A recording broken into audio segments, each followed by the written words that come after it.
Assalamualaikum warahmatullahi wabarakatuh. Perkenalkan, nama saya Kumairudin Zuali dari kelas MA3. Di sini saya akan menjelaskan mengenai materi pembentalan V. Dapat dilihat dari tabel di samping, di mana terdapat data T, data LT, dan data LT plus 1. Tiga data ini sudah memiliki masing-masing dari 1 sampai ke 30. Di sini dicari terlebih dahulu yaitu nilai K, nilai L asimptotik, dan nilai T0. Di mana untuk mencari nilai K dan nilai asimptotik dan T0, kita terlebih dahulu mencari nilai A dan B. Di mana untuk mencari nilai A dan B ini kita dapat dengan mudah, yaitu dengan cara klik data, kemudian pilih data analisis. Kita tunggu sampai muncul sebuah jendela baru. Akan muncul jendela baru yaitu data list. Kita pilih yang regression, kemudian klik OK.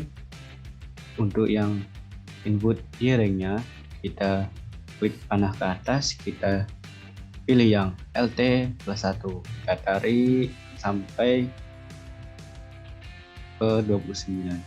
Kemudian kita klik. Untuk yang input X-ringnya, kita pilih yang data LT-nya. Kita tarik.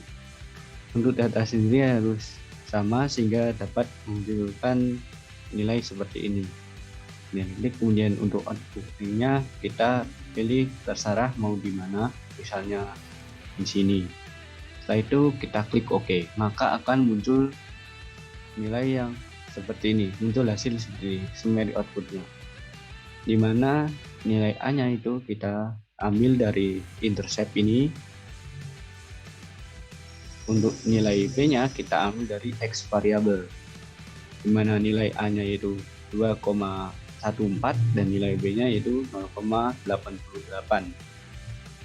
Selanjutnya, setelah kita mengetahui nilai A dan nilai B, kita mencari nilai K, di mana dengan menggunakan rumus minus ln dalam kurung B, yaitu dengan rumus minus ln min minus ln, kemudian kita klik nilai B-nya dan dapatkan hasil sebesar 0,13. Kemudian kita mencari nilai L asimptotik dengan rumus A per 1 min B, di mana nilai A adalah 2,14 dibagi 1 minus nilai B itu 0,188, maka didapatkan nilai 117,83. Kemudian setelah mendapatkan nilai K dan nilai L asimptotik, kita mencari nilai T0, di mana dengan rumus yaitu log minus T0 sama dengan minus 0,3922 dikurangi 0,2752 dikalikan log L asimptotik dikurangi 1,038 dikali log K. Kemudian kita tinggal memasukkan nilainya, di mana minus 0,3922 dikurangi 0,2752 dikali log nilai L asimptotik yaitu 17,83 dikurangi 1,38 kali log K yaitu 0,13, maka dapatkan hasil sebesar 0,1908. Setelah itu kita melakukan anti log, di mana dengan cara rumus yaitu menggunakan power dalam kurung 10 di 10, nilai log ini yang tadi kita hitung, kemudian maka dihasilkan nilai sebesar 1,55. Setelah itu kita ubah minus T0 ini menjadi T0, yaitu dengan cara mengkalikan nilai 1,55 dikalikan 1, maka didapatkan hasil minus 1,55.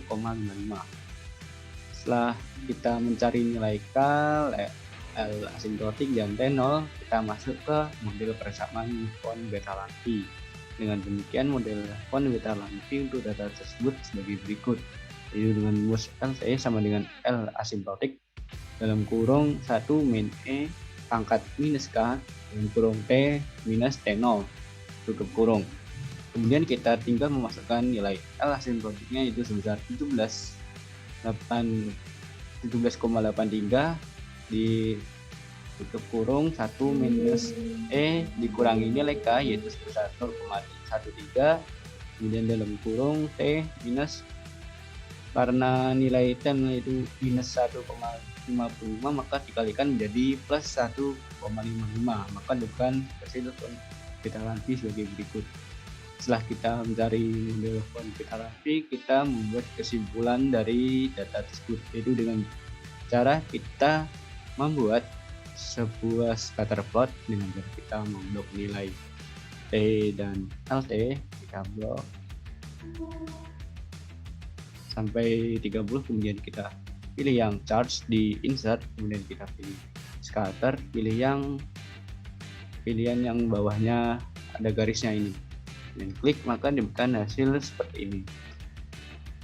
Tidak lupa juga untuk menambahkan judul atau title seperti panjang dalam satuan senti dan umur dalam 1 hari dengan klik plus, kemudian kita centang axis, kemudian kita klik karena ini, kemudian kita centang dua-duanya yaitu primary horizontal dan vertikal, maka mendapatkan scatter plot seperti ini. Kemudian untuk kesimpulannya sendiri itu berdasarkan scatter plot di atas dapat diketahui bahwa hubungan antara laju pertumbuhan ikan dan umur ikan akan membentuk sebuah kurva sigmoid, di mana berarti pertumbuhan ikan tidak sama selama rentang masa hidupnya. Ikan yang berusia muda pertumbuhannya lebih cepat daripada ikan yang berusia tua. Panjang ikan secara teoritis ketika berumur 1 sampai 20 hari pertumbuhannya relatif signifikan dibandingkan dengan ikan yang sudah berumur lebih dari 20 hari, yang mana pertumbuhannya sudah mengalami penurunan. Kecepatan pertumbuhan ikan dapat dilihat dari nilai koefisien pertumbuhannya, di mana semakin besar nilai K, maka waktu yang dibutuhkan ikan untuk mencapai panjang asimptotik semakin cepat, namun umurnya akan semakin pendek. Ikan akan mencapai panjang asimptotik ketika berumur 30 hari, yaitu ketika sudah mencapai umur 30, panjang ikan sudah maksimal. Bertambahnya panjang ikan setelah mencapai panjang maksimalnya sifatnya cenderung lambat dan konstan. Oleh karena itu, ikan harus segera dipanen maupun ditangkap ketika akan mendekati panjang maksimalnya.